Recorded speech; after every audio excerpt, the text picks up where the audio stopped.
માણસ નતા, લગભગ અડધું અમદાવાદ એમને ઓળખે. અને છતાંય જયારે છોકરાઓની વચ્ચે આ પ્રમાણે નાટકની બાયડી કરીને નાચે ત્યારે એનો સંયમ કેવો છે. દેહ નથી હું એ હું કહેવું છે બહુ સહેલ, પણ છે એનું આચરણ કરવું બહુ મુશ્કેલ. હું દેહ નથી એમ બોલવું સારું છે, નામ દેહ, પણ એનું આચરણ ઘણું અઘરું છે.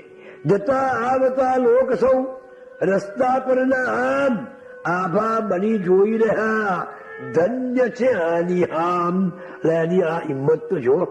નાટકની આ બાયડી કઈ છોડો એમ એને ચીડવવા કર્યો ઘણો પ્રયત્ન તેમ. ના ચીડાયો એ અરે, ના કરી કઈ ફરિયાદ, ક્રોધ કરીને ના અરે બોલ્યો ઊંચે સાદ. ક્રોધ પણ ના કર્યો. રાખી મન સમતૂલને મસ્તિષ્ક ઠંડુગાર, રાખી છોડો સાકહા કર્યો ધન્ય વ્યવહાર. હવે પાંડુરંગે તે સમયે શું વિચાર કર્યો? પાંડુરંગે વિચાર્યું કે શરીર તમારું ક્ષણભંગુર છે, આ ક્યાં કાયમ રહેવાનું છે. બીજાને જો આ મારું ક્ષણભંગુર શરીર થોડી વાર આનંદ આપતું હોય બાળકોને, તો શું બગડે છે મારું? હું તો છું નિર્લેપ, મારા આત્માનંદમાં ના પડતો વિક્ષેપ. બાપજી ઘણી વાર કહેતા, લોકો મારું બધું લઈ જશે પણ મારો આનંદ કોણ લઈ લેવાનો છે? આત્માનંદ મસ્તી એવી હતી એની. હું આત્મા તો અજર છે, અમર સદા અકબંધ, મારે ના દેહને રે છો સંબંધ. મારે ને શરીરને શું સંબંધ છે? આ તોફાની છોકરા જોઈને મારો વેશ, આનંદે તો ભલે ભલે મારે શેનો ક્લેશ. જો મારું શરીર જોઈને આ બાળકોને જો આનંદ આવતો હોય તો ભલે ને આનંદ લૂંટે, એમાં માણસો માટે ક્લેશ કરવો પડે. આવી રીતે પાંડુરંગનો દેહાધ્યાસ સાધના પથ પર ધીમે ધીમે આગળ પ્રવાસ કરી રહ્યા હતા. હવે એક દિવસે સ્વરાજ આશ્રમમાં એવું બન્યું કે આ બ્રહ્મચારી એ સ્વાશ્રય અત્યંત સુઘડ હતા.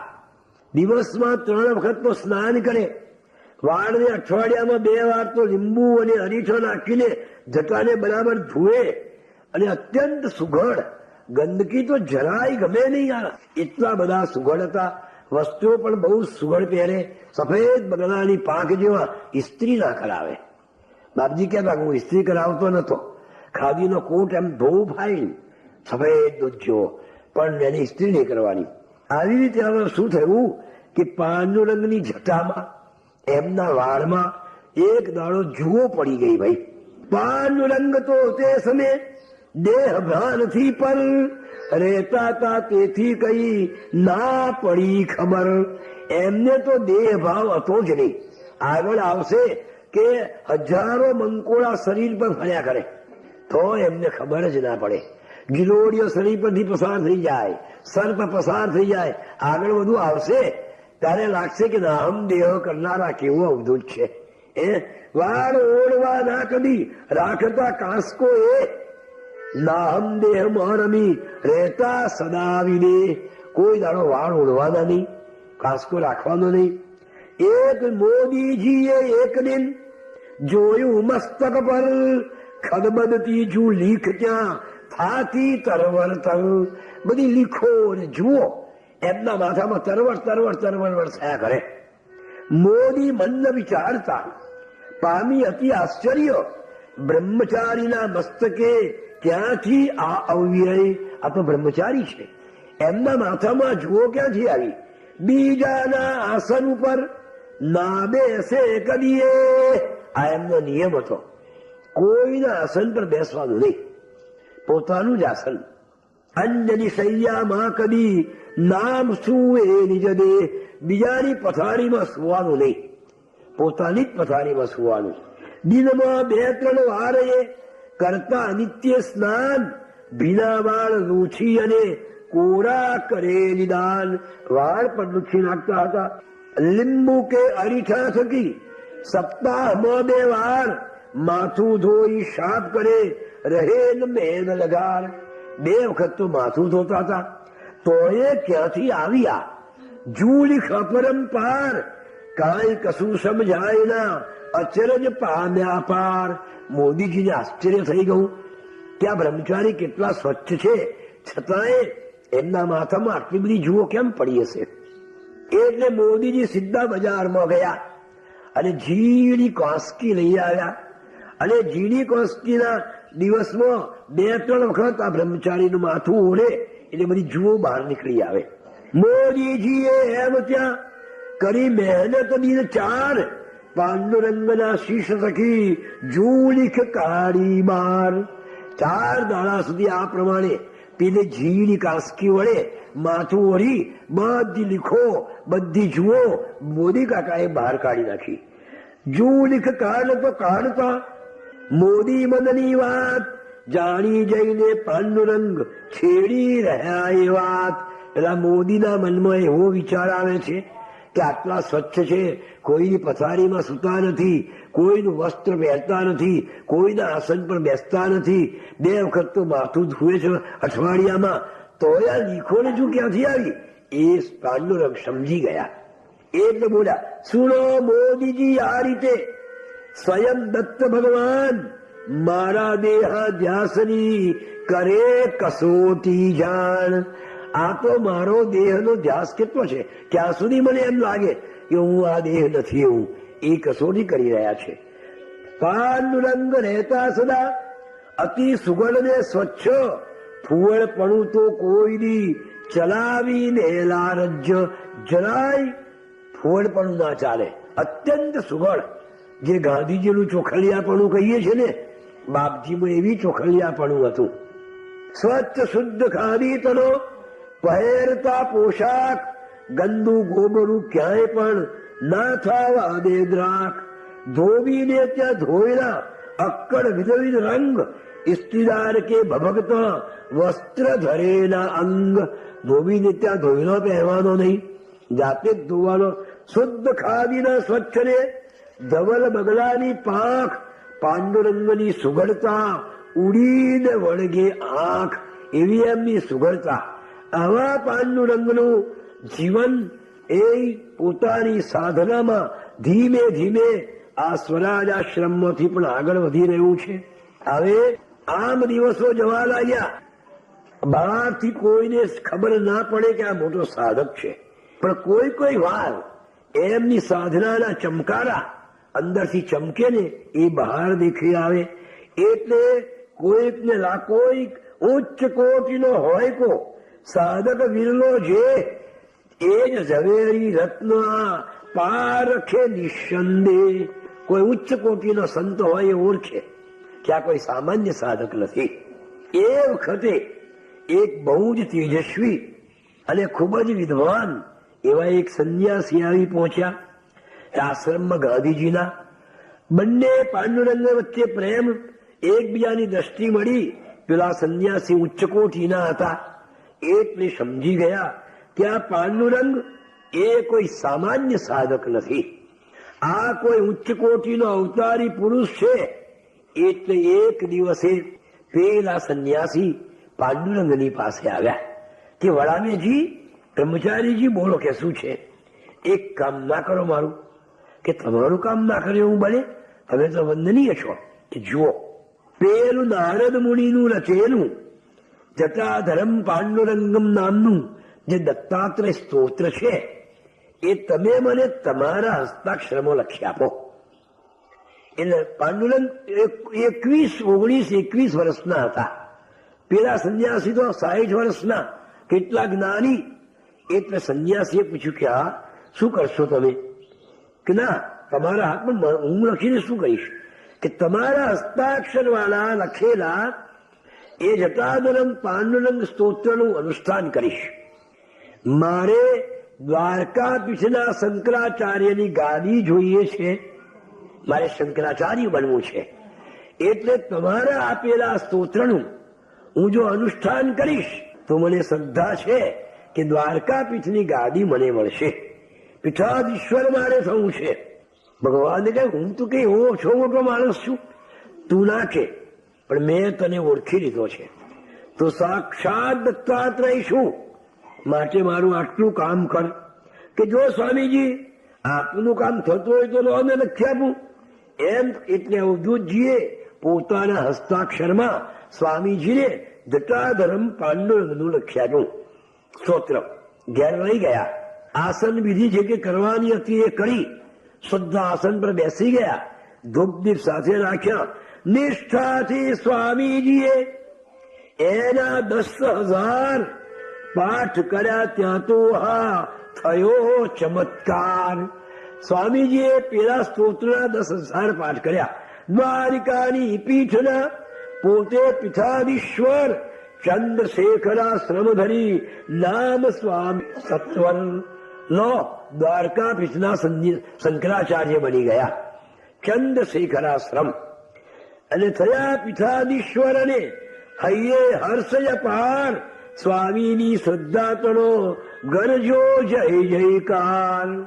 હવે સ્વામીની આ એક સાધારણ પ્રસંગ છે, પણ આપણને શું સમજાવે છે કે સાધક પાંડુરંગનો સાધના કેવો પ્રવાહ ભીતર કેવો વહી રહ્યો ધારી અતિ ઉત્સાહ. કે એમની સાધનામાં કેટલી શક્તિ હતી કે આવો પંડિત વિદ્વાન સંન્યાસી પણ એમના હસ્તાક્ષરમાં લખેલું સ્તોત્રનું અનુષ્ઠાન કરીને પોતાની મનોકામના પૂર્ણ કરે છે. આવી રીતે પાંડુરંગ એક એક સાધનાના શૃંગો સર કરવા લાગ્યા. હવે સાધના આવે ને એટલે સિદ્ધિઓ આવે, અને સિદ્ધિઓ આવે એટલે ચમત્કાર થાય. આ સિદ્ધિઓ છે એ સંતનું અથવા સાધકનું એ પતન કરે છે. હા, પણ સામાન્ય જો સાધુ હોય તો આ સિદ્ધિઓથી એનું પતન થઈ જાય. એમ કરે ને આમ થઈ જાય, આમ કરે ને આમ થઈ જાય, એટલે એને આનંદ થાય. નાનકડી સિદ્ધિઓ એ તો આપણી સાધના પથના વિઘ્ન છે. સાચો સંત હોય એ સિદ્ધિઓમાં પડે ના. આમ કરીને હાર આવી જાય, આમ કરીને ફલાણું આવી જાય, આવું થઈ જાય. આ બધી સિદ્ધિઓ સંતોનું પતન કરે છે, એની સાધનામાં વિક્ષેપ કરે છે. માટે કોઈ દિવસ આવી સિદ્ધિઓનો ઉપાય કરવો નહીં. સેવા એ જ મોટી સિદ્ધિ છે. કૌશિક નામનો એક બ્રાહ્મણમાં છોકરો હતો. મા બાપની છેલ્લી અવસ્થામાં જન્મ થયો એટલે જયારે છોકરો 19-20 વર્ષનો જુવાન બની ગયો ત્યારે મા બાપ બિચારો સાવ ઘરડો થઈ ગયો. પાછલી અવસ્થામાં દીકરો આવ્યો, બહુ વાલો. પેલા છોકરાને મા બાપની સેવા કરવાનો સમય આવ્યો એટલે વિચાર કર્યો છોકરાએ કે જો આ ઘરડોની સેવા કરવા રહીશ તો મને સિદ્ધિ ક્યારે મળશે? મારે તો તપ કરવું છે, સિદ્ધિઓ મેળવવી છે. આ ઘરડાની જોડે રહીશ તો આ જુવાનીનો મારો સમય છે, અત્યારે નહીં કરું તો મળશે ક્યારે? એટલે એક દિવસ નક્કી કર્યો કે મા બાપનું જે થવાનું હોય તે થાય. આપણે શું એ ઘરડાની જોડે બેસીને મારે મારી ઉન્નતિ બગાડવી, મારે મારી પ્રગતિને રોધી નાખવી, એ તો કોણ જોડે ક્યારેય મળે. ત્યાં સુધી મારે ઘેર બેસી રહેવું? નહીં નહીં, જે થવાનું થાય. મારે સીધી પછી સમાજમાં મારે રહેવું છે, સમાજમાં મારે ગણતરી કરાવી છે, અને મા બાપની પાસે બેસી રહું તો પછી મારી નામ કોણ જાણશે, મને ઓળખશે કોણ? મને જવું જ છે. મા બાપને કહું એક દિવસ કે હું જઉં છું તપ કરવા. બેટા, અમારું ખોટ ભગવાન, પણ અમારી સેવા કરવા હું રહું તો મારું શું થાય? તમે તો કાલે ઉઠીને મરી જશો, પણ મારે સમાજમાં રહેવાનું છે, આગળ આવવું છે. મારે કઈ તમારી માફક ભિખારી રહેવું નથી, મારે સમાજને આજી રાખવો છે. આમ કહીને મા બાપને રમણતા મૂકીને પેલો છોકરો તપ કરવા માટે ગયો. જંગલમાં ભયંકર તપ કરી રહ્યો છે. ધીમે ધીમે એનામાં સિદ્ધિઓ આવવા લાગી. ભાઈ, એક દિવસે પ્રાતઃકાળમાં સ્નાન કરીને એક વૃક્ષની નીચે પેલો કૌશિક ધ્યાન ધરવા બેઠો. એ વખતે વૃક્ષની ઉપર એક બગલી હતી, ઝાડની ડાળી ઉપર. પેલી બગલી ચરકી એટલે એની ચરક પેલા કૌશિકના ખભા ઉપર પડી. એમ ગરમ ગરમ એમ જો ઓતાડીને હું હમણાં સ્નાન કરીને આવ્યો છું, પવિત્ર થઈને આવ્યો છું, અને મને ચરકથી આ પ્રમાણે અપવિત્ર કરનાર કોણ છે? આમ આંખ કાઢી. એવી આંખ કાઢીને એની આંખમાંથી જ્વાળા નીકળી. ભાઈ, એની સાધનાની સિદ્ધિના ફળ રૂપે એ જ્વાળા નીકળીને પેલી બગડી બળીને ભસ્મ થઈ ગઈ. કૌશિકે જોયું કે હા હવે સિદ્ધિ મળી. વાહ, હવે તો કોઈ મારી સામે રોપ કરતો આવે ને આમ ભારું ને બાળીને ભસ્મ કરી દઉં. ભાઈ, જે સિદ્ધિ બીજાને બાળી નાખે, જે સિદ્ધિ બીજાને મારી નાખે, એ સિદ્ધિ મેળવવાનો શું અર્થ છે ભાઈ? સિદ્ધિ તો મેળવ બીજાના કલ્યાણ કરતી હોય તે, પણ આ અજ્ઞાન છોકરો હતો, કઈ ને કઈ મેળવવાની એવી ભાવના વાળો માસ. આવે તો કોઈ મારી સામે રોપ કરતો વાહ કરું ને બાળીને ભસ્મ કરી નાખું. બીજાને બાળવાથી તને શું મળે? બીજાને મારવાથી શું મળે? બીજાને પાડી નાખવાથી તને શું મળવાનું છે? મહાન કોણ છે? બીજાને મારનાર નહીં, બીજાને જીવાડનાર મહાન છે. પેલા હરણાકશ્યપે એના રાજ્યમાં કાયદો કાઢ્યો હતો કે જે મારા સિવાય બીજાનું ભજન કરે અથવા નામ લે રામ નામનું તો એને ફાંસીની દેહાંત દંડની સજા. એનો નાનકડો છોકરો પ્રહલાદ પાસે બોલાયો કે બેટા, વિશ્વમાં સર્વથી મહાન કોણ છે? કે બાપુ મને ખબર નથી. હું એમ કે હા, હું ધારું તો એક ક્ષણમાં આખી પૃથ્વીનો નાશ કરી દઉં. ખરી વાત બાપુ. હું ધારું તો આકાશ તોડીને નીચે લાવું. હું ધારું તો પર્વતોને ચૂરાચૂર કરી નાખું. હું ધારું તો ગામડાના ગામડા બાળીને ભસ્મ કરી દઉં. એટલું બધું લશ્કર છે, સૈન્ય છે, સાધન છે. બોલ, મારાથી મહાન કોઈ છે? કે ના બાપુ, બસ તારે મારું જ ભજન થવું જોઈએ. બેટા, આ સૈનિકની શોધે જરા નગર ચર્ચા કર, અને જો કોઈ રામનું કે બીજાનું નામ લેતો હોય તો પકડીને એને ધ્યાનદંડની શિક્ષા કરવાનો કાયદો છે. કે ચાલો જવું. ત્યારે પેલો પ્રહલાદ પેલા સૈનિકની સાથે રાત્રે નગર ચર્ચા જોવા નીકળ્યા. એક પછી એક બારણે કાન મૂકે છે. આમ કરતો કરતો એક નાનકડું ઘર આવ્યું ભાઈ. બિચારાના સાવ ખુલ્લા જેવો બારણા. પેલા એ કાન મળ્યો તો અંદર હરે રામ, હે કૃષ્ણ, હે દયાળુ, હે નાથ, હે પ્રભુ. ઓ તારીની, આ તો ભગવાનનું નામ લે છે. હે બહારનું ખોલ, બહારનું ખોલ. એ કુંભારનું ઘર હતું. બિચારો ગરીબ કુંભાર બહારનું ખોલ્યું. એની સામે રાજાનો કુંવર અને જમ જેવો પેલો રાક્ષસ જેવો પળ ભર લાગ્યું કે મારી નાખ્યા. રાજનો કાયદો છે કે જે રામનું નામ લે એને દેહાંત દંડની શિક્ષા થાય. એક ક્ષણમાં કુંભારે ભય તૂટી ગયો. શું છે ભાઈ? કોણ ભગવાનનું નામ લે છે? હું લઉં છું. કેમ? જો કુંભારમાં નિર્ભયતા આવી ગઈ. જેના મોઢામાં રામનું નામ છે ને એ નિર્ભય છે. જગતની કોઈ પણ તાકાત એને નુકસાન ન કરી શકે. સાવ બિચારો ગરીબ કુંભાર છે. રાજ્યનો ગુનો કર્યો છે, દેહાંત દંડની શિક્ષા થવાની છે, છતાં એનામાં હિંમત, શક્તિ, આ નિર્ભયતા ક્યાંથી આવી? ભગવાનના સ્મરણથી. હા, પ્રભુ જે પ્રભુનું સ્મરણ કરે એ નિર્ભય થઈ જાય. જો ભગવાનનું સ્મરણ આપણને નિર્ભય ન બનાવતું હોય તો સમજી લેવું સ્મરણ સાચું નથી. આપણને નિર્ભય બનાવી દે છે ભગવાન. પેલો કુંભાર નિર્ભય મેં કર્યું છે. શું છે? બોલ. કે ઓ તારીની, આ કુંભારમાં આ હિંમત કેમ? કાયદો નથી જાણતો? કે જાણું છું. કરું ભજન. ભજન તો મારા બાપનું કરવાનું છે. મારો બાપ ધારે. શું ધારે? અરે ધારે તો એક ક્ષણમાં આખી સૃષ્ટિનો નાશ કરી નાખે. મારો બાપ ધારે તો પર્વતોના ચૂરે ચૂરા કરી નાખે. મારો બાપ ધારે તો આકાશ તોડીને નીચે લાવી દે. મારો બાપ ધારે તો પૃથ્વીને ઉચકીને સમુદ્રમાં ડુબાડી દે. મારો બાપ ધારે તો હજારો ગામડાઓ બાળીને ભસ્મ કરી દે. બસ, જો કુંભાર બોલ્યો આટલું જ કરશે ને તારો બાપ, નાશ કરી નાખશે, તોડી નાખશે, ફોડી નાખશે, બગાડી નાખશે, ડુબાડી દેશે. આ જ કરશે ને. પણ પ્રહલાદ, હું જેનું સ્મરણ કરું છું એ તારા બાપ કરતા મહાન છે. અરે હોતો હશે, મારા બાપ કરતા મહાન હોતો હશે. તમારો રામ કે કૃષ્ણ એક ક્ષણમાં પૃથ્વીનો નાશ કરી નાખનારા છે. પ્રહલાદને પેલા કુમારે કહું કે પ્રહલાદ, મારનાર મહાન નથી, જીવાડનાર મહાન છે.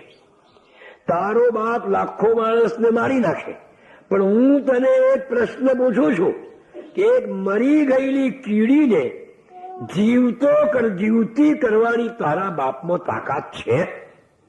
એક મરી ગયેલા મકોડાને કે મરી ગયેલા જંતુને પણ જીવતો કરવાની તારા બાપમાં તાકાત છે કે ના? જીવતો તો ના કરી શકે, મારી નાખે ખરા. તારે મારનાર મહાન નથી ભાઈ, જીવાડનાર મહાન છે. જે બીજાને મારી નાખે, બીજાને પાડી નાખે એને મહાન કેમ કહેવાય?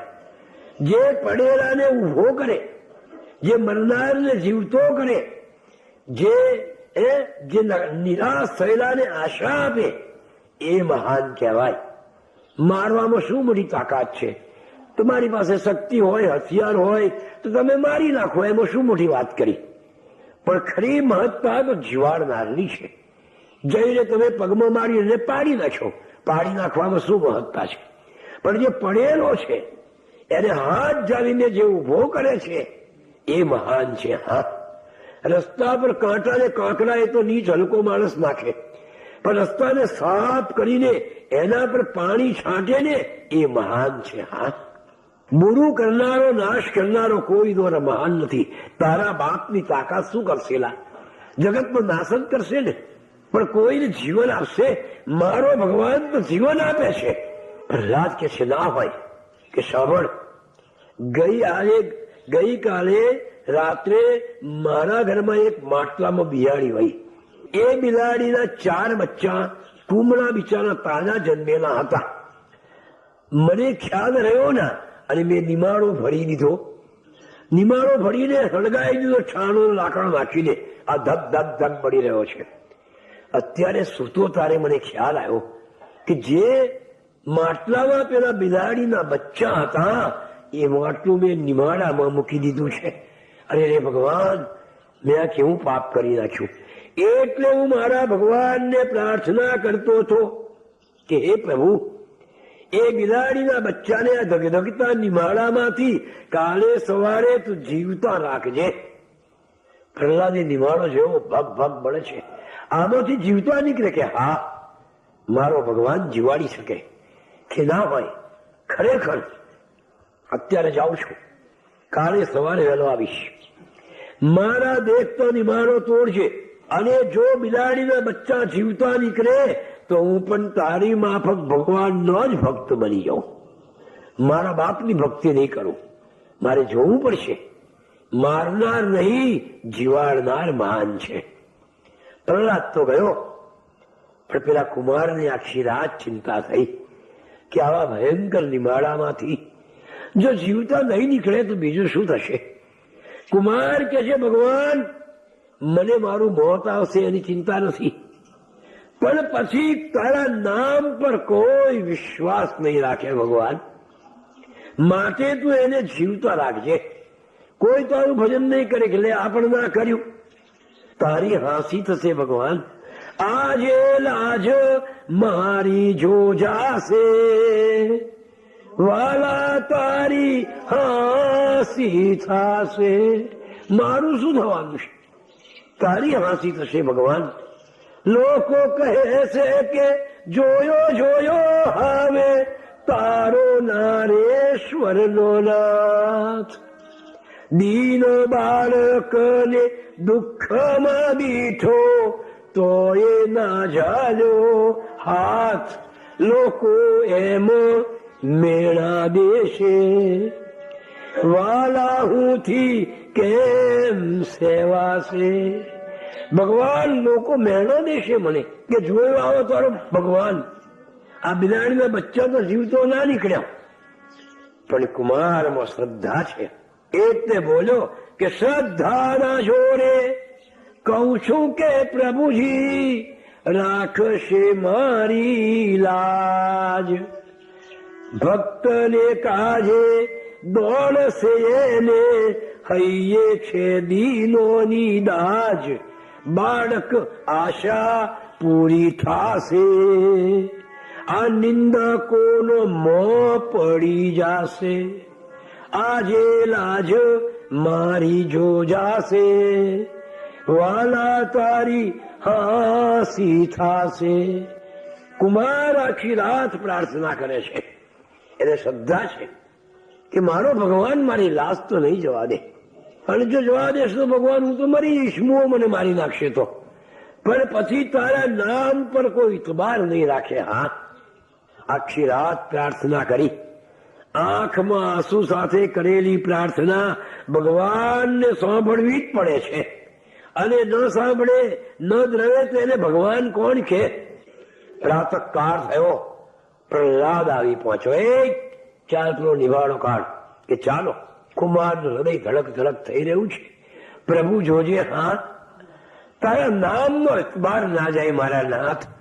એક પછી એક માટલો કાઢે છે, એક થર ગયો, બીજો થર કાચો, ત્રીજો થર એથી કાચો, અને ચોથા થરમાં તો અગ્નિનો પ્રવેશ જ નહીં થયેલો ભાઈ. અને જ્યાં માટલું નીકળ્યું અને રાતનો ગભરાયેલા સડસડાટ કરતા 4 બચ્ચા નીકળીને ચાલ્યા ગયા જીવતા. આશ્ચર્ય પામી ગયો પ્રહલાદ, તુરત જ ભગવાનનો ભક્ત બની ગયો. જગતમાં સિદ્ધિ મેળવવી બીજાના કલ્યાણને માટે હોય. જે સિદ્ધિ બીજાને બાળી દેતી હોય, બીજાને નુકસાન કરતી હોય, બીજાને મારી નાખતી હોય, એ સિદ્ધિ, એ જ્ઞાન, એ શક્તિ મેળવવાનો શો અર્થ છે ભાઈ? પેલાને લાગ્યું કે બધાને બાળી દઉં. કોઈ મારી સામે રોપ કરે ને, પેલા કૌશિકને આમ કરું ને બળી જાય. કૌશિકને આ પ્રમાણે 10 વાગ્યા એટલે ભૂખ લાગી. નજીકના ગામમાં ભિક્ષા માંગવા ગયો. એક બ્રાહ્મણનું ઘર, એની પત્ની સતી હતી, પતિની સેવામાં રત રહેનારી હતી. એના બારણે આવીને ઉભો રહ્યો, ભિક્ષાંદેહી માં, ભિક્ષા આપો. બાર ઋષિકુમાર જોયો, તપસ્વી છે, ઉભો રહો બેટા, હા લાવું છું. પેલી બહેન અંદર ભિક્ષા લેવા રસોડામાં ગઈ. એ વખતે એના પતિ આવ્યા. પતિને જુએ અને બધું જ ભૂલી જાય. એનું નામ સતી. પેલી સતી તો પારણે પેલો ઉભો છે એ વાત ભૂલી ગઈ, અને પતિની સેવામાં રત થઈ ગઈ. એને પાણી આપ્યું, એના હાથ પગ ધોવડાવ્યા, પછી પાણી ભર્યું, પાટલા નાખ્યા, એમને જમવા બેસાડ્યા, અને પછી પંખો નાખવા લાગી જમતા જમતા. આ જમીને એટલામાં નજર બહાર પડી. ઓછાડી બહાર પેલો અતિથિ ઉભો છે એ વાત તો ભૂલી ગઈ.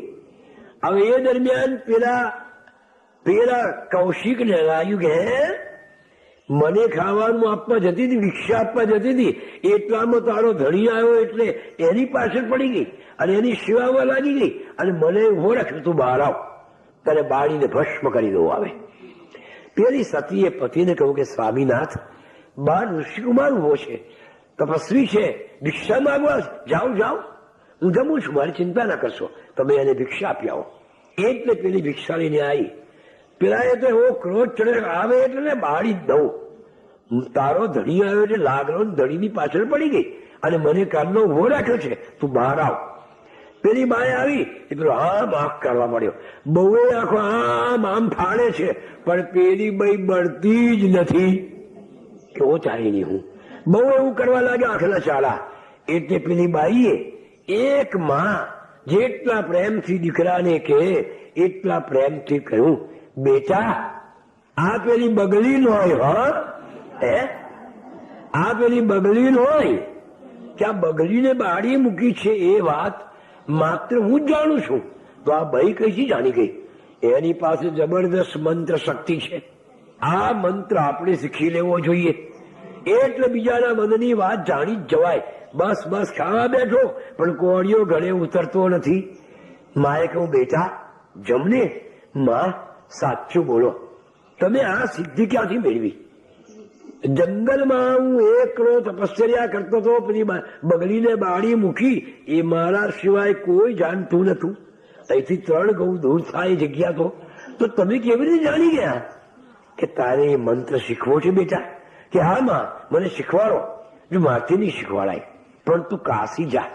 કાશી કે હા, કાશીમાં એક ખાટકી છે, માંસનો વેપાર કરનાર. એ તને આ મંત્ર શીખવાડશે. કે હું આવો ભણેલો ગણેલો તપસ્વી બ્રાહ્મણ અને મારે ખાટકી પાસે શીખવા જવાનું? શું કરીએ? પણ આ મંત્ર સારો છે ભાઈ. હા, શીખી રહ્યા હોય તો બધાના મનની વાત જાણી જવાય યાર. આ તો સરસ કહેવાય. ચાલો જઉં માં, મને સરનામું આપો. અમુક બજારમાં એની દુકાન છે, જા. 15 દિવસનો રસ્તો કાશીનો. ચાલતા જવાનું નહીં જમાનામાં. પેલો ચાલતો ચાલતો 15 દિવસે કાશી પહોંચ્યો. બજારમાં પેલાની દુકાન શોધી કાઢી અને પેલો માંસ કાપી કાપીને વેચી રહ્યો છે ગ્રાહકોને, અને ત્યાં પેલો આવીને ઉભો. પેલાની નજર પડી. ઓ મહારાજ, આવી ગયા? પેલી બ્રાહ્મણની બાઈએ તમને મોકલ્યા ને? ઓતાળી મારો. કાશી તો કેટલું આગું છે. 15 ગવે તો હું આ જાણી કઈથી ગયો. આ મંત્ર શીખવો જ છે આપણે, બસ. અને એને સિદ્ધ કરી લેવો જ છે. બધી જ વાત જણી જાય ને. ઉભા રહો. હા,